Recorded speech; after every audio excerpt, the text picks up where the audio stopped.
Ретрит център Любов, мир и светлина е едно много магическо място, в което има много любов и много светлина. Това е пространство, в което, както аз, така и участниците в ретрита ни, всички се отпуснахме.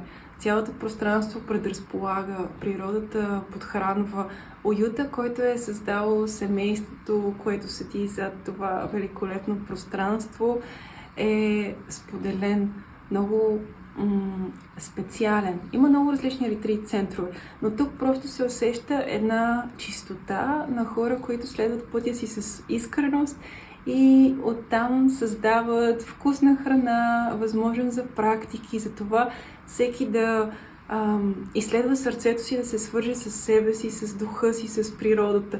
Така че това е едно пространство, което предразполага за всички нас да се свързваме, да се оздравяваме, да се лекуваме, да се радваме. Просто да празнуваме живота с цялата му красота.